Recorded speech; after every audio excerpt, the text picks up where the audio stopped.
A very good evening to you all and welcome to our second and final edition of News Tonight here on UBC TV this Monday, the second day of September 2024. First though, let's have a look at our top stories.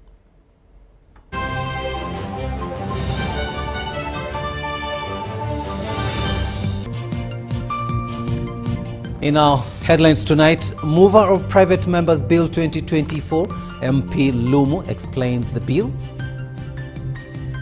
Uganda Police Force calls for public vigilance over terrorism threats. Power China builds a 4 billion kilowatt hours Karuma hydropower dam. And Sports State Minister Peter Ogwang visits Uganda Paralympics team camp in Paris.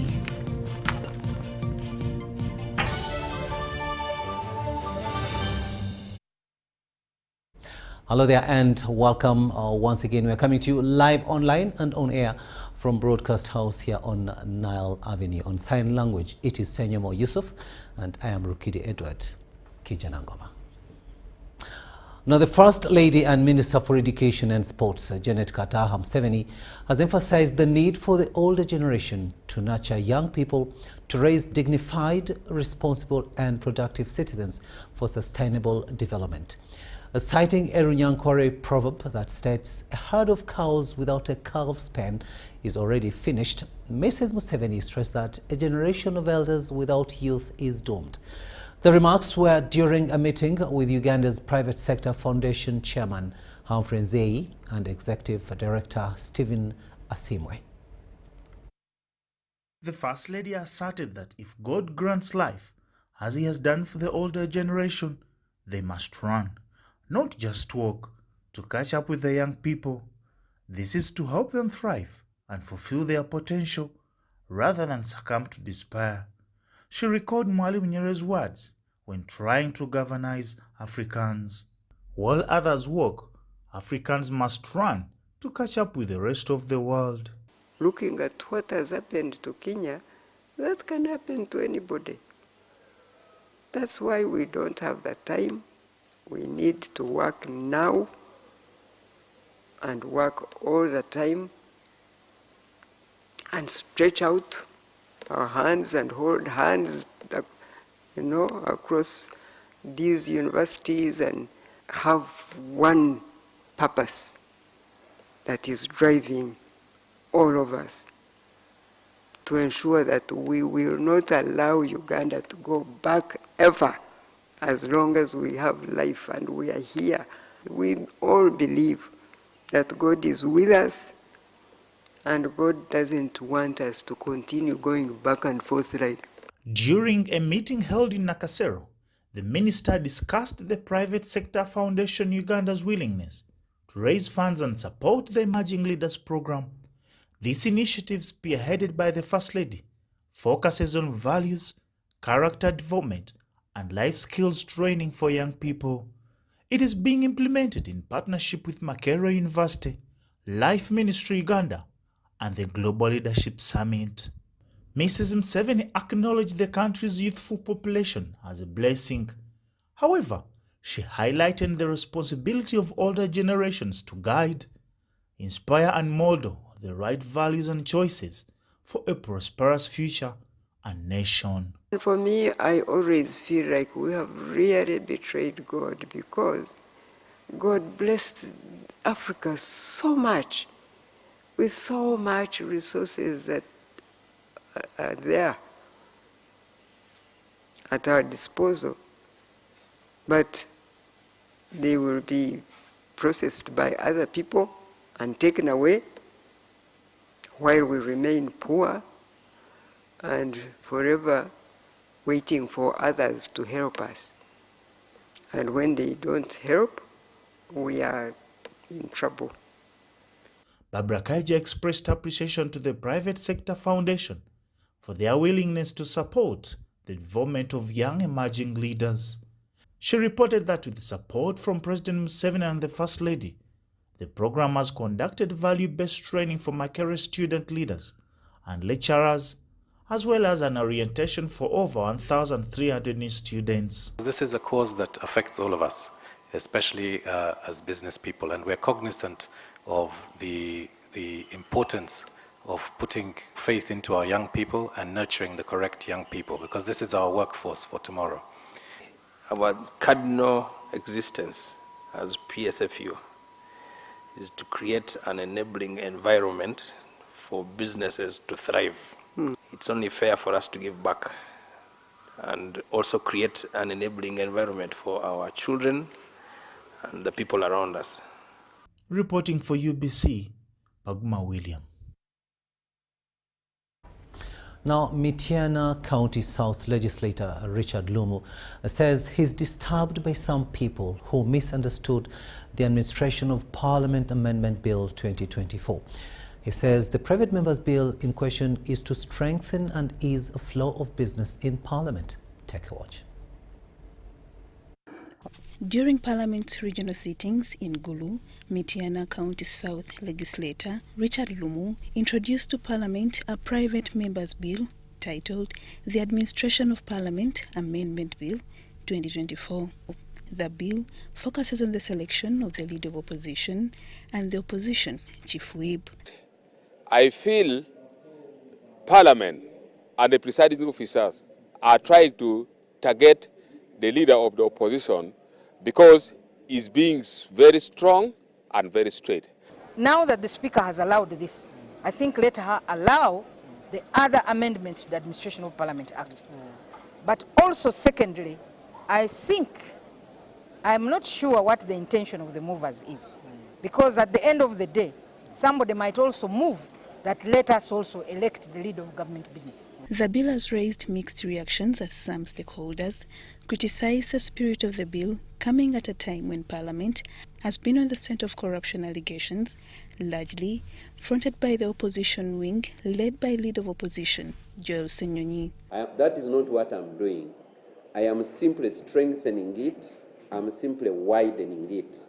I have also seen people saying that, this Lumu now is being supported by the government and the president.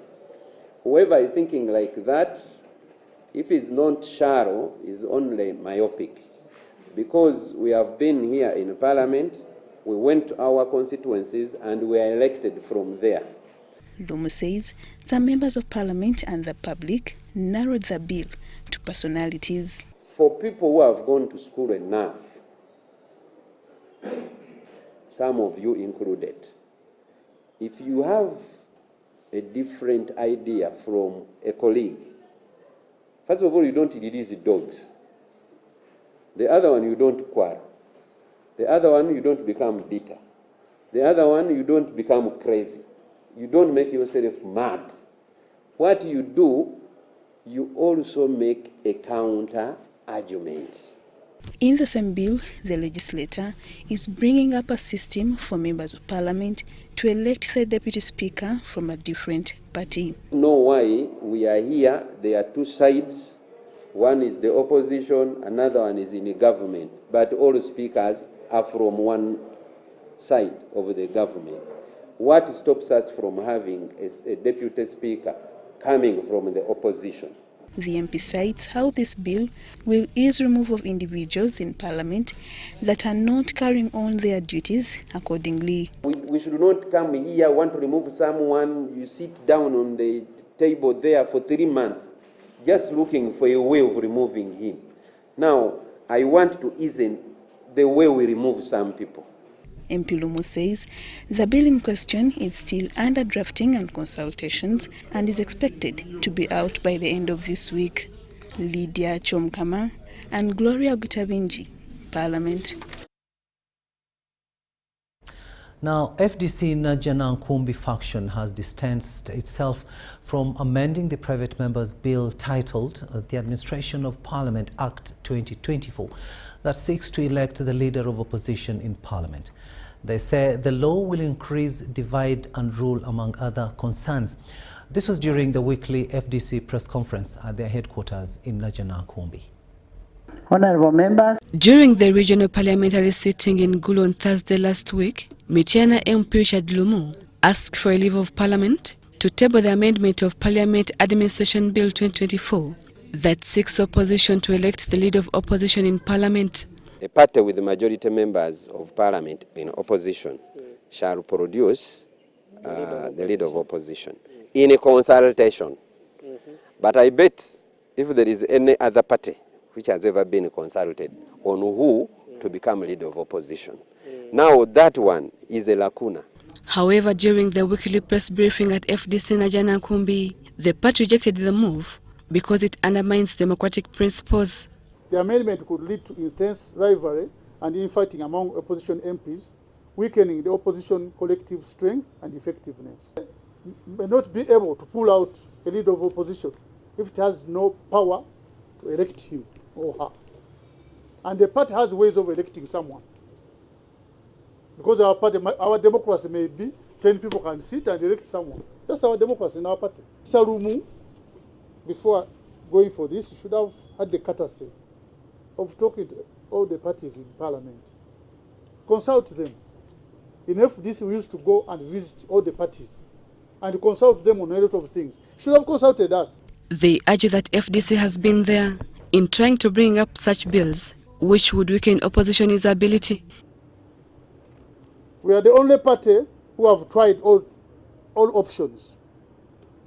The first time we were sending a leader of opposition in Parliament, we wanted to be over democratic here, and we said members of Parliament and NEDC members should sit and elect a leader of opposition, which was done.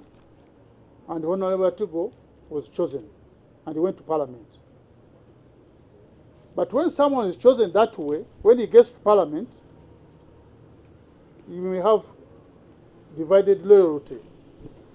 Does he give loyalty to NEC, that's the party, or give loyalty to the MPs that elected him? FDC called upon the leader of opposition to block the amendment of this bill, which it terms redundant. We call upon the opposition leadership in Parliament, led by NUP, to offer leadership and mobilize the opposition political parties and key stakeholders to block this very redundant amendment. We call for opposition unity. Chikonyogo further cited that FDC Katonga has no powers to dissolve the FDC party. The Katonga group lacks legal standing to dissolve FDC, and we suggest they focus on registering their new party, and Mr. Bidigwa in particular, to stop using FDC name and brand for personal gain. If you are tired of the party, leave it, go. By 30th August 2024, Parliament granted leave to Mityana South legislator Richard Lumu from the Democratic Party to introduce the administration of Parliamentary Bill 2024. Rebecca Nantongo, Susan Inabugude, UBC News. Now, opposition members of Parliament have been called upon to put their house in order to be able to resist the manipulative politics that is ensuing in the August House. The appeal was made by the President, FDC Katonga faction, Arias Lukwago, while addressing the media on the motion moved by the Mityana South Member of Parliament, Richard Lumu, on opposition members of Parliament electing the leader of opposition.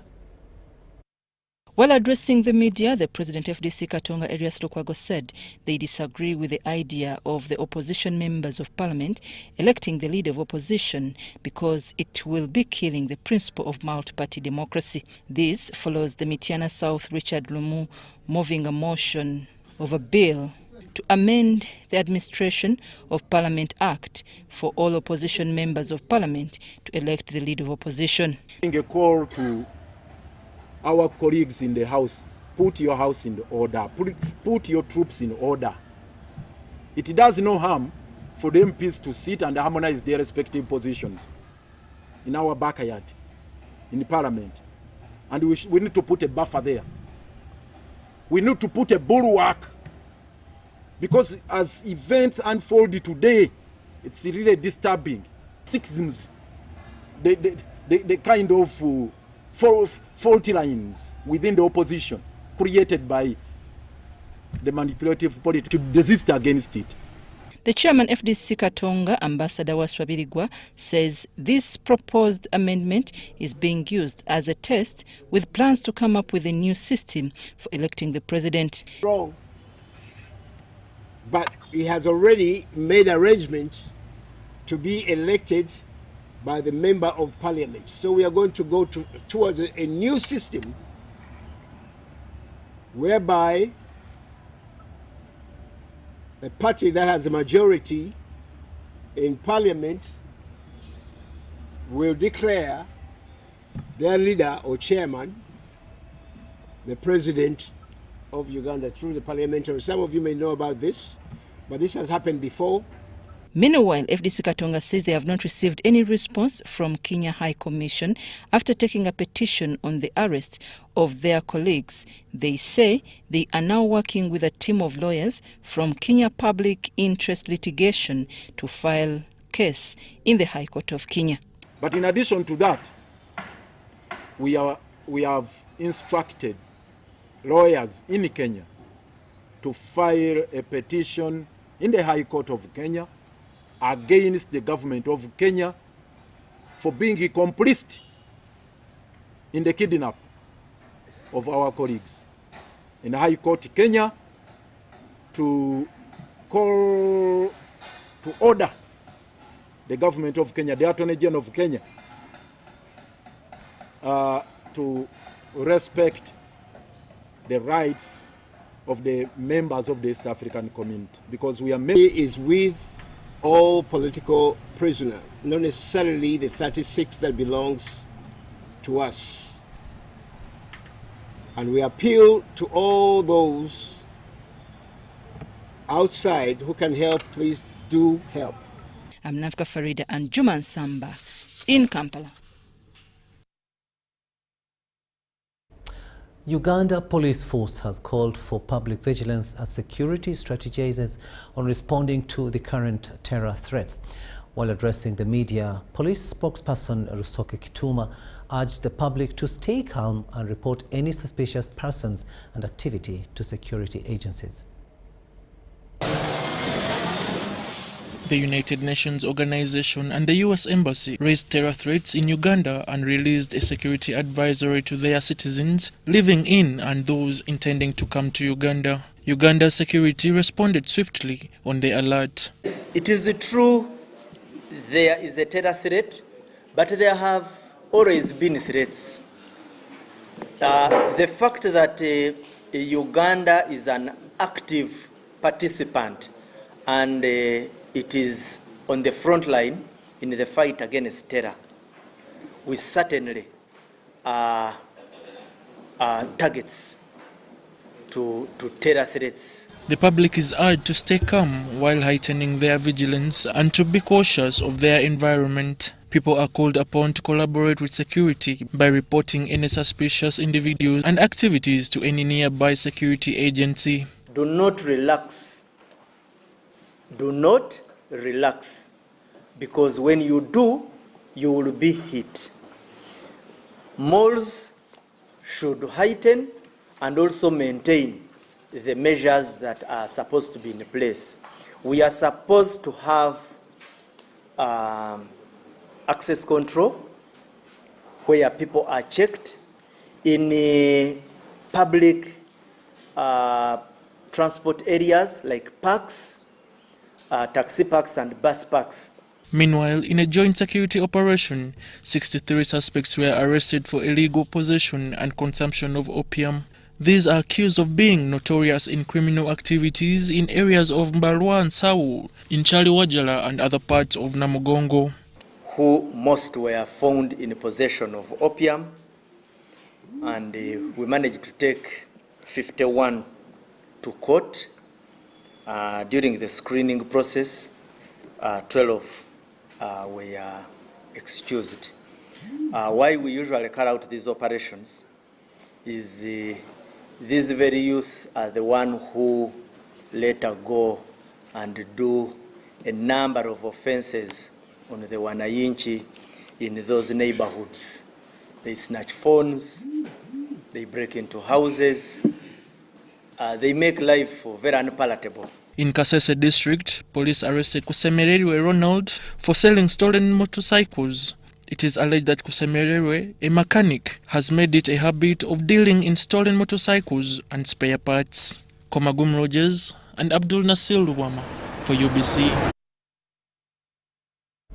To road safety now, where the Directorate of Traffic and Road Safety, together with the Ministry of Works and Transport, are embarking on accreditation of bus drivers to curb the emerging spate of accidents. Now, this comes after registration of 98 fatalities in 7 days and 336 victims of road accidents, all attributed to reckless driving by drivers, especially bus drivers.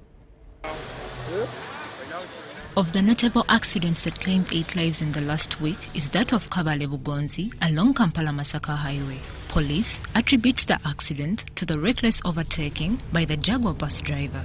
The crash occurred when the driver of the Jaguar bus traveling from Kampala to Kigali attempted to overtake an unidentified vehicle by drifting into the opposite lane, colliding with the oncoming Mitsubishi Canter. And the bus rolled multiple times, claiming the lives of 8 passengers and injuring 20 others. Another accident that involved a bus belonging to Poko Poko Bus Company claimed 10 lives along Fort Portal Highway. The total number of fatalities in the traffic report of last week is 98 and 336 injuries. You will notice that most of the crashes registered were happening in the night. And remember that night driving requires extra caution and attention. So think twice before you embark onto a night drive. Among the fatalities are 34 motorcyclists, 24 passengers in vehicles, 20 pedestrians, 13 passengers on motorcycles, 3 drivers, 2 cyclists, and 2 others. Accounted for 48%. Vehicle occupants are accounted for 26%, pedestrians 20%, then pedocyclists 2%. The Directorate intends to embark on accreditation of bus drivers to curb irresponsible driving. The Ministry of Works and Transport is going ahead to reintroduce the accreditation of bus drivers with the badges. Hopefully this one is also going to cause some sanity among bus drivers and also conduct the reinspection of all buses operating on the roads. Passengers are urged to be cautious while moving in vehicles driven by irresponsible people. The traffic police encourages passengers to utilize security toll-free numbers to alert police in case of bad driving for highway officers' intervention. Patricia Nandago and Abdul Nasir for UBC. Now, Parliament Counter-Terrorism Police was stormed in a surprise raid by naked female anti-corruption protesters. The protesters included 2 who were completely naked in their innerwears, while others were half-dressed in shorts with their breasts barely covered. All were protesting against the unnecessary expenditure of Parliament in the wake of economic hardships. However, the police was quick at containing the situation before the naked female protesters could find their way into the parliamentary precincts. Take a watch. Time check was 11 a.m. The protesters, who were naked, took the Parliamentary Counter-Terrorism Police unit in a suppressed running battery attack.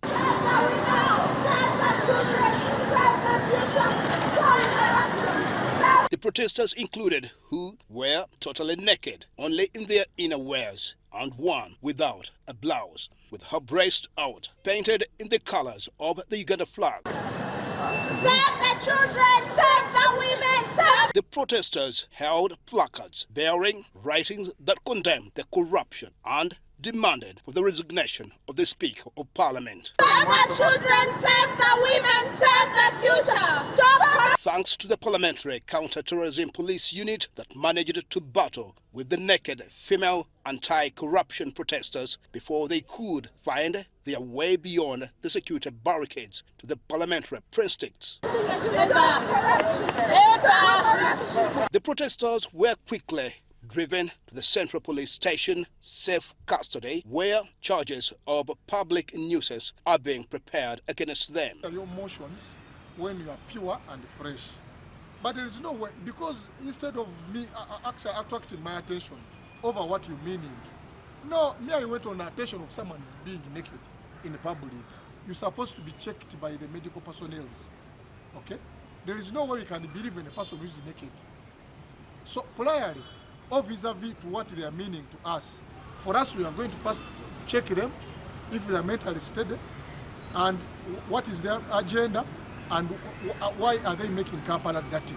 The RCC of Kampala appealed to the protesters to utilize the relevant anti-corruption bodies to channel their grievances through. If you are aggrieved in any way, you march to a relevant office so that they can really handle you professionally, other than becoming a public nuisance before the young kids, before the elders, and even the respect of these other women.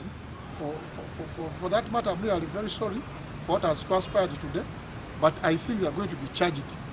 However, police revealed that the naked protesters will be produced in court on Tuesday this week. The police at CPS are holding in custody 3 suspects on allegations of common nuisance. The suspects, all female, were arrested today at Long Parliamentary Avenue, displaying some placards and also nudity. So currently, they are in our custody here at Central Police Station, and efforts are on to have investigations concluded as soon as possible and arraign the suspects in courts of law. If there is any change on that, we shall be informing you accordingly. These protesters held placards with writings reading, "Corruption makes me so hard. I am here to mourn." They are stating, Uganda is not poor. They are stealing its wealth. The future, save the children. These naked female protesters are part of the March to Parliament anti-corruption protesters who made an attempt to invade Parliament over the illegal 1.7 billion shilling service award to 4 parliamentary commissioners. They were arrested, charged, and later granted bail on account that they stopped conducting demonstrations that attract public nuisance charges.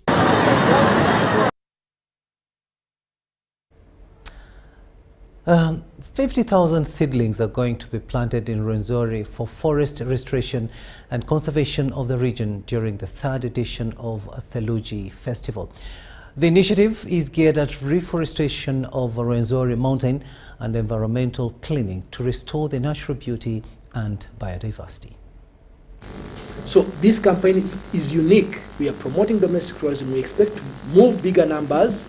Rwenzori region has great tourism attractions, including national parks like Queen Elizabeth and Rwenzori Mountains. With this tourism potential, the region has capacity to harness economic development through national and international tourism. James Mboijana, the tourism development officer at the Ministry of Tourism, says Rwenzori region's tourism potential has not been fully harnessed. The intention of this edition of the Rwenzori Explore Uganda Rwenzori edition is targeted at shining a spotlight on the Rwenzori region, particularly Rwenzori Mountain National Park and the Queen Elizabeth National Park.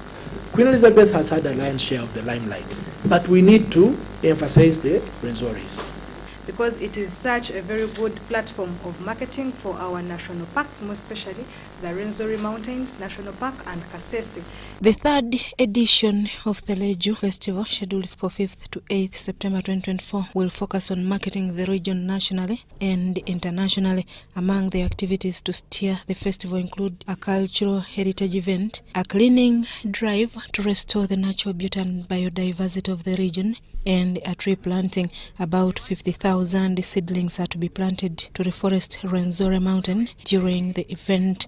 We are intensifying our efforts to green and reforest Rwenzori Mountain. This is just a leap in the right direction towards our mission of planting 6 million trees in the next 5 years across the region. Every tree planted and every piece of litter removed is a step towards healthier, more resilient environment. Kasese was chosen to host this year's celebrations of World Tourism Day because of its diversity in tourism, and Leju Festival will usher into the celebrations. Kasese Tourism Investors Forum, a group of over 120 people, both from Kasese and those not from Kasese, decided to come together and said, we can change the face and landscape of Rwenzori. Why? It's the only place where you will go with 10,000 and tomorrow you start a business. The festival is expected to bring together over 50,000 people. You see where and that car is? I wish we could stand there. Susan Nong and Andrew Sebila reporting for ABC TV. Now, the Local Government Finance Commission, together with the Uganda Negotiations Advocacy Team, are advocating for an increase in the capitation unit grant for universal primary education and universal secondary education. They say this is in line with the restructured financing medium-term plan for the U-Gift program, which is intended to provide essential resources such as teaching materials and infrastructure improvements. The call for increased funding is driven by the pressing need to enhance educational outcomes for beneficiaries of UPE and USA programs. The Local Government Finance Commission, along with the Uganda Negotiations Advocacy Team, say this fund should be increased from 20,000 to 40,000 for UPE and from 170,000 to 250,000 for USA. Because when you translate it into termly allocations, this is 6,000, about 6,000 shillings per child per term, and still very little. So local governments have recommended that this be doubled, about 40,000 shillings per term, sorry, 40,000 shillings per year, and the Minister of Education, together with the Minister of Finance, expressed the inability based on the available resources. So we have instructed local governments to go back and count the children in the schools or verify. We can use those interchangeably. So when we get the actual numbers within the schools, then we can know that whether our learners are at 25,000, 30,000, that will be the new unit cost that we are going to adopt based on the verification numbers from the local governments. Among the programs to be implemented by the Ministry of Education and Sports for the financial year 2025-2026 are implementation of presidential pledges and enhancing human capital. Some of them are on funding levels. Another one is on the infrastructure. Another one is on the human resource.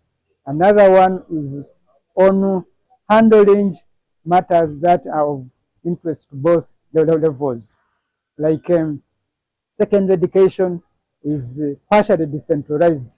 Government, through the Ministry of Education, has been commended for introducing the new curriculum, which is already yielding positive results. However, the Commission raised concerns on the transition of learners from O-level to A-level. What about A-level? What is going to happen at A-level come next year?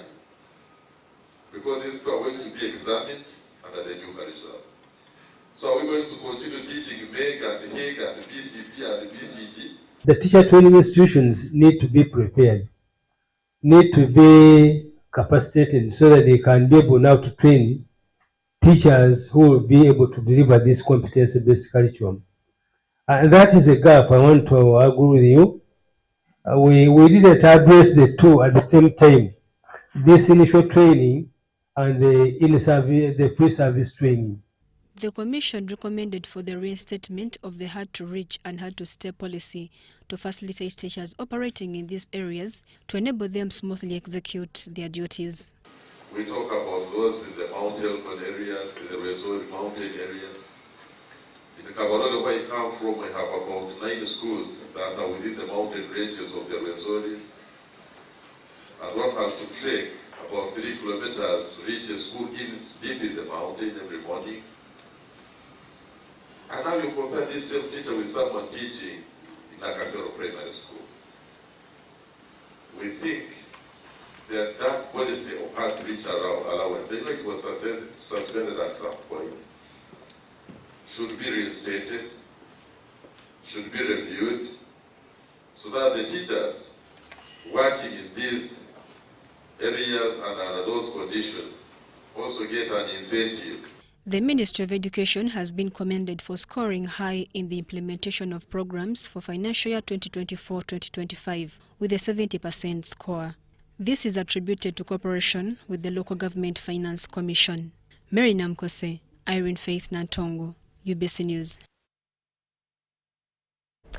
National private education institutions in Uganda have embarked on a nationwide campaign to create awareness for stakeholders on an agreement with government on different education reforms that give education an enabling environment. They are focusing on implementation of ICTs in private schools and the legal implications involved. Take a watch. We are on a nationwide campaign to inform them about the nature of education that we need. We are talking about quality infrastructure, quality education, quality human resource, quality environment, and even quality digital interactive content. That's why today we are talking about computerized learning. We need a mobile lab. We need a virtual lab. We need the laboratory to be accessed by a learner in every class, anytime. With ICT, government runs the budgets, and the budgets the government runs facilitates the public schools, government schools. But for us, the private sector, they never give us a subsidy or they never support us. I think it would be good now to look at a Ugandan child, because our schools are 70% compared to, we out of 10, seven children are in private schools. So if you digitalize and subsidize and support the public schools, you'll have supported 70% of the sector. The policy started operating before it was resolved to start working. PTCs and NTCs were closed, and then after the closure, all these years now, when we are starving and crying, scarcity of the teachers, then now they bring a bill to operationalize the national teachers policy. You see how things happen. You bring the curriculum, you have not taught the teachers. The curriculum is in O-level, A-level is another curriculum, primary is another curriculum. You see, you bring ICT in secondary, there is no ICT in primary. You bring physical education in secondary, there is no physical education in primary. Now, where is the spiral nature of our curriculum? These are issues we are putting forward to the responsible stakeholders. Today we are talking about ICT and innovation. We'll now take a short break and return with the latest in business.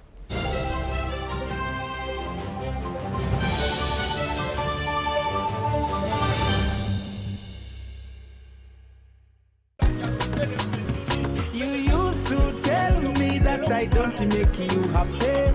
All that time you would be complaining. I'll call you every day, yeah, yo, baby, don't know. You can now get all the Chibuzi out with MTN voice bundles. Call all networks, Kubei Dondoro. Buy a 25-minute voice bundle for only 1,000, or buy any daily voice bundle of your choice. Dial *100 *21# and select daily, or use the My MTN app. When we talk together, we are unstoppable.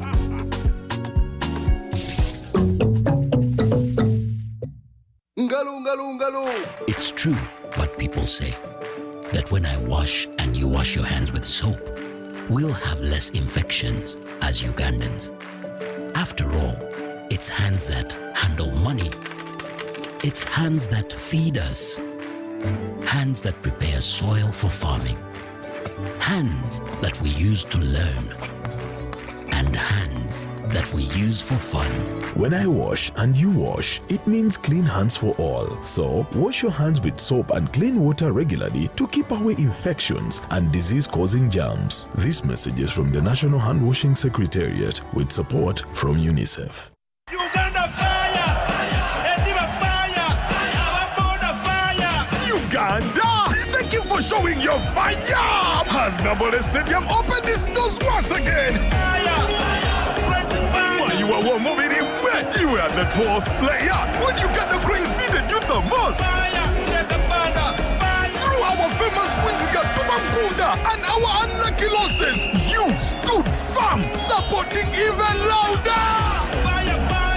Now, as Uganda Cranes take on South Africa and Congo this September, South Sudan in October, and play our second legs against South Africa and Congo in November, bring even more fire! Because with your support, Uganda Cranes is unstoppable! Uganda Fire! Proudly brought to you by MTN, the #1 supporter of Uganda Cranes. Together, we are unstoppable.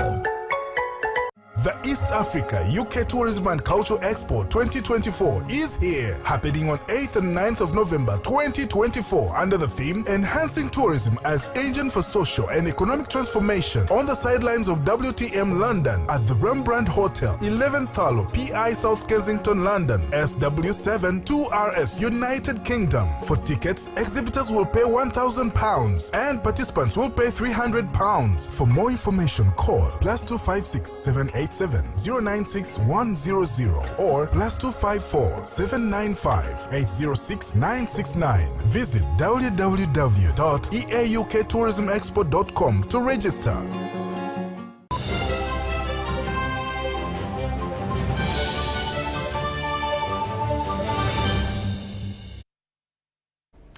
Welcome back from that break, and this is News Tonight here on UBC TV. Let's have a look now at the latest in business. The Automobile Dealers Association has raised concern over shortage of digital registration number plates in Uganda. During a press conference at their office at Uma Showgrounds in Lugogo, the association highlighted operational disruptions they are facing due to the shortfall. Take a watch. Stems from the government's recent initiative to launch digital number plates. However, the new plates have only been installed on a few government vehicles, leaving out private vehicles. The government has halted the insurance of the old number plates, exacerbating the problem by creating a backlog of unregistered vehicles. It has created a sort of a lacuna for us. We're in a really difficult position where we can't predict beyond the 4 months and then issue the current vendor. Kampala, mostly our clients now, they are aware that there is a shortage of the number plates and they are not buying the cars. Whatever we have paid in the last week of August, number plates are not there and more people are not buying. The association's chairman, Kamonvi Charles, expressed the concerns to the Minister of Security, Major General Jim Muhwez, outlining that vehicles are stranded at Mombasa Port. Our humble appeal is that the government extends the period to the new, I mean to the existing manufacturers of number plates. Let them extend the period, maybe to a financial year or 1 year, so that we can transit comfortably. He notes that government collects 3 billion Ugandan shillings from such operations, so the crisis seems to have eroded customer trust besides vehicle sales and services. In Mombasa, as my friends have said, we are incurring a lot of losses, we are incurring a lot of expenses, we are losing credibility from our customers, and we are losing it all in terms of taxes, to government in terms of taxes to URA. They have targets to meet also, they are not meeting them. The association appeals to government to allow companies that previously produced the old number plates to continue their operations for a year. We appeal to government and mostly the Ministry of Works and Ministry of Security to please come to our rescue and resolve this anomaly because it's really affecting our business. And those who do the taxes for them. And we agreed on what is happening. We said, yes, there is an issue, there is a shortage, but we were assured that by today, before close of business today, there will be number plates in the country. Currently, a new digital number plate costs 714,000 shillings, with 150,000 Ugandan shillings required for replacements. The prolonged delay in issuing these plates has become a bottleneck for both dealers and the government. I am Maria Dana Namiro and Jamil Sekaja for UBC News. Now, fish processing plays a critical role in the Tanzanian economy, providing employment opportunities, income, and foreign exchange earnings. Inland fishing currently accounts for more than 80% of Tanzania's fish supply. But with the construction of the Kilwa fishing port, the contribution of maritime fishing may significantly go up. And as we hear from CGTN's Enox Kolia, the Chinese-built project located at Kilwa Masoko port is worth 111 million US dollars.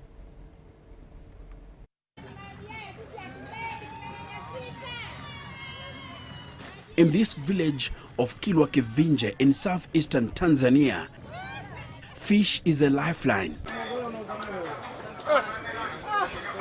It is not only a source of food, but also a source of income.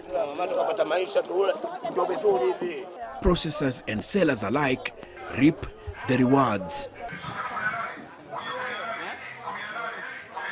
Many, like Fatuma Machalila, line up at auction to place their bid on the catch of the day, which she buys for resale to customers. She says demand is high and supply is not enough. The scramble is there because everyone wants to get income from it so that he or she can feed his family. But because the catch is not so much, everyone is tussling to get a bigger share so that they can make more. The number of fishing vessels in this channel shows you why Kilwa's economy heavily relies on fishing. The Tanzanian government says it could be more, but the only challenge has been lack of proper infrastructure. It says it's building a fishing port to be a game changer. Beneath these cranes and scaffolding, the future of Kilwa district is taking shape. This modern fishing port will be able to support more commercial fishing in the deep sea. Engineer George Kwandu, the tuna fish will be here, very big fish, takes us around. The docking area will start from there. You see, is around 300, yes. 315 meters. Yes. From there to the end. This side here. This side here. This docking, yes, we expect to accommodate different kind of vessels.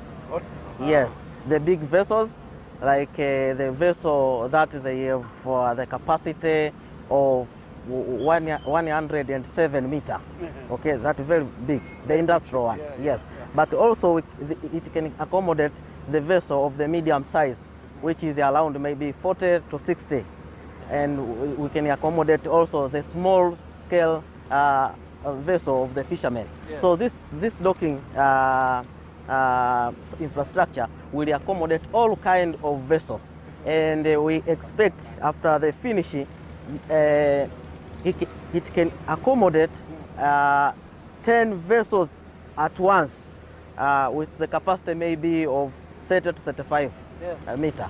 The harbour will be equipped with facilities for processing and storing fish. We are building there the fish treatment refrigeration center that can accommodate 1,300 tons at once. These are many. Yeah, very many. And also, they will have the infrastructure that can produce the ice for accommodating the fishers, which is around 110 tons per day. But some of the fish will go direct to, we have also the fish market.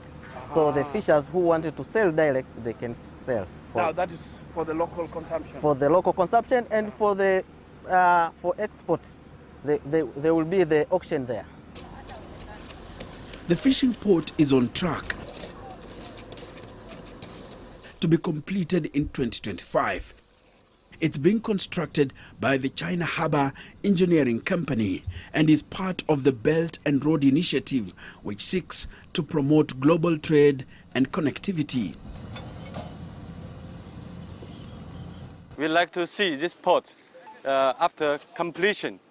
He can make the good contribution to Tanzania economic and developing the blue economic Tanzania.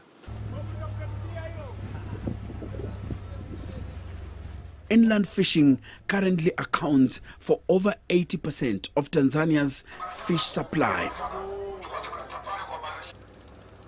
The port is expected to help diversify the country's fishing sector. The government says the port will also increase the sector's contribution to the country's total exports as well as national GDP. This will bring about the employment of about 30,000 numbers of workers, directly and indirectly.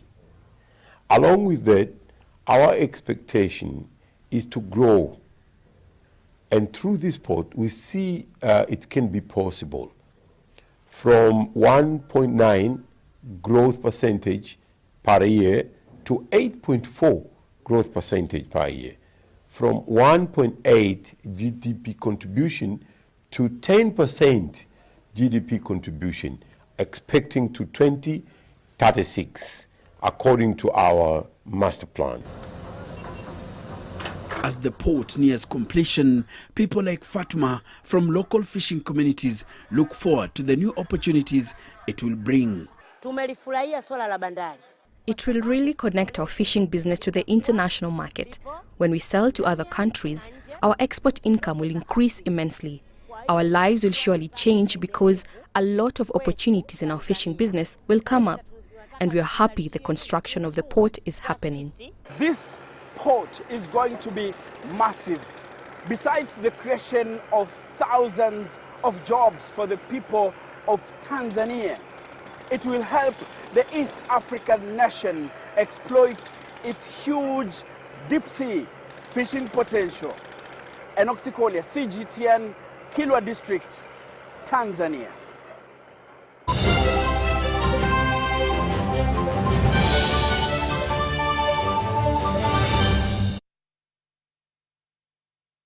World News Now, and one of the most notable areas of partnership is infrastructure development. China has invested heavily in Djibouti's infrastructure projects, including construction and expansion of ports, airports, roads and railways. As the China-Africa Trade Summit kicks off, we look at the most prominent project that the Chinese government is working on, the Djibouti International Free Trade Zone, which has been developed by Chinese companies and serves as a major logistics and trading hub in the region.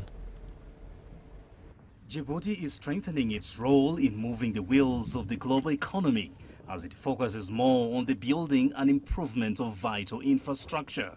One such infrastructure is the country's port of Doralé, which is part of China's broader Belt and Road Initiative. One important feature of our cooperation is that China support the Djibouti to gain the autonomous capacity of development to support Djibouti to realize the objective. The Doralé multipurpose port has placed Djibouti right at the heart of crucial international logistics and trade networks. It has world-class facilities and equipment made by Chinese firm ZPMC. The strategic location of Djibouti as a vital shipping hub for goods traveling through the Suez Canal has long been a source of economic strength. Dorale Port now has the capacity to handle millions of tons of cargo annually. It's a huge 690-hectare mega port that connects the continents of Asia, Africa and Europe. Commodities such as fertilizers, consumer goods, oil and technological equipment all pass through here. Its growth trajectory has provided Africa with a key maritime outlet and given the continent increased access to global markets. Djibouti also exports its livestock through this key port. Most of the country's livestock are shipped to lucrative markets in the Middle East. According to port authorities, Dorale has contributed significantly to the social welfare of Djiboutians through job creation. It has contributed a lot to the employment in Djibouti. You have to know that we are approximately more or less 500 employees working in the port. The port has also been particularly beneficial for neighboring landlocked Ethiopia, which relies heavily on it for its import and export activities. All the berths at the port are directly connected to the Chinese-funded and built modern Addis Ababa to Djibouti railway line. As Djibouti continues to modernize its port facilities, the port of Dorale is set to play an even greater role in shaping the future of global trade. Daniel Arab Moy, CGTN, Djibouti City, Djibouti.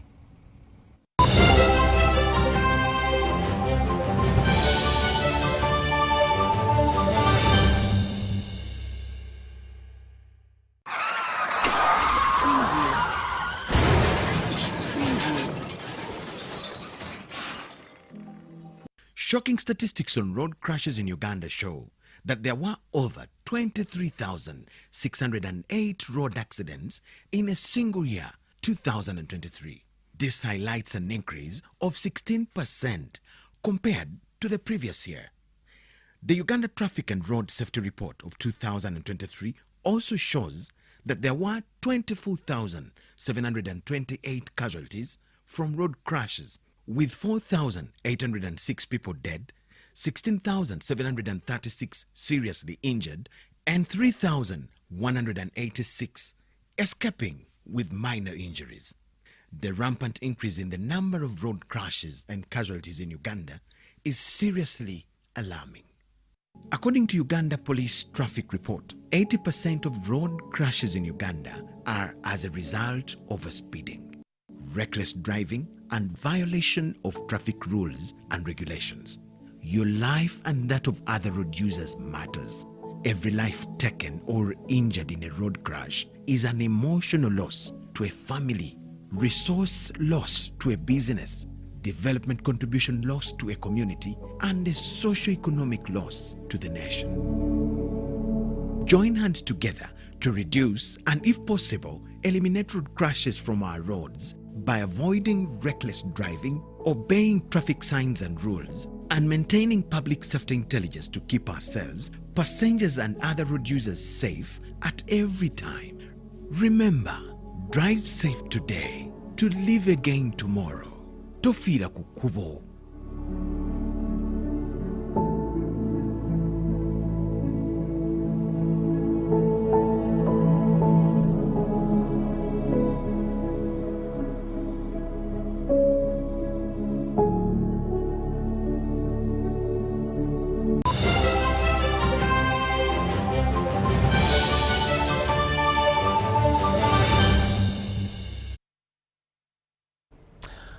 Sports news now, and the Federation of Uganda Football Association's TV Cup has concluded its penultimate day of action with the semi-finals at the FUFA Technical Center in Njero.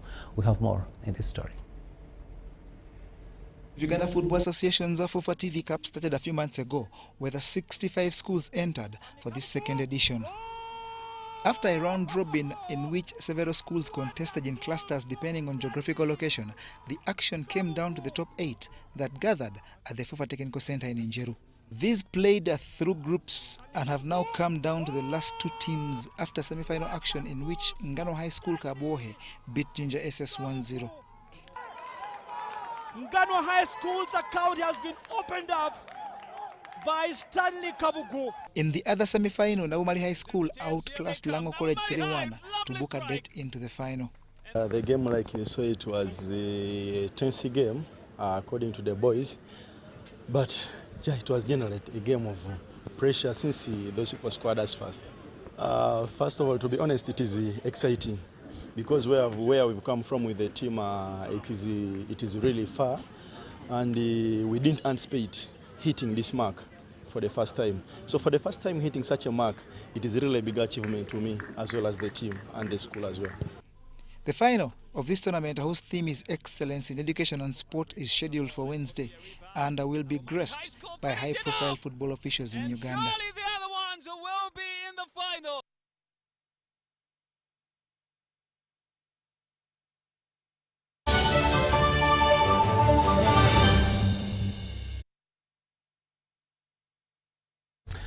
And that sports story brings us to the end of this bulletin. But before we leave you, let's have a quick reminder of our top stories.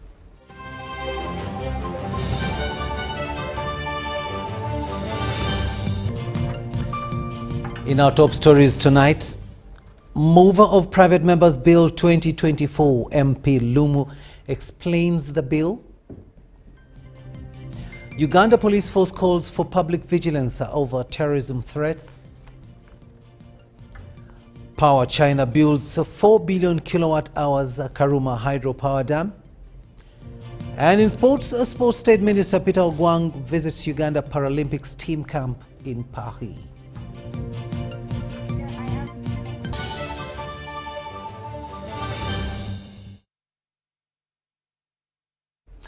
And that's all we had time for. Thank you so much for having kept us company. On sign language, it has been Senyomo Yusuf, and I am Rukidi Kiijanangoma, wishing you a blessed night. But we'll leave you with the weather forecast for tomorrow with Nanteza Juliet at the Weather Center in Entebbe. Our country is still active, with Gulu reporting the highest amount of rainfall. My name is Juliet Nanteza with the latest weather forecast from Uganda National Meteorological Authority. When we take a look at the satellite imagery, it shows that we have St. Helena and a high on the tip of South Africa that are pushing in dry and strong winds towards our country and pushing the rain belt further north of the country. That's why the north is still active, while elsewhere the rains we are receiving are due to the local effects. For tomorrow, we expect to wake up with sunny intervals in central, eastern, western and the north, and later on in the afternoon, central Kampala we expect to have thunder showers at a maximum of 28. Nakasongola we expect light showers, and Masaka at a maximum of 27 in Masaka. Mubende we expect sunny intervals at a maximum of 28. Eastern we expect a maximum of 29 in most areas with light showers. The western stretch, Masindi, Kasese and Kabale Highlands we expect to have light showers at a maximum of 30 in Kasese, Masindi 28, Kabale a maximum of 24, and Bara we expect sunny intervals at a maximum of 28. In the north, Gulu, we expect a maximum of 28 with thunder rains, and elsewhere we expect a maximum of 30 with light showers. For some of the world cities, Dubai we expect sunny intervals at a maximum of 46. Nairobi we expect a maximum of 24 with sunny intervals. Cairo we expect a maximum of 38 with sunny conditions, and London we expect a maximum of 21 with cloudy conditions. For more information on your phone, dial *201#. Have a blessed night.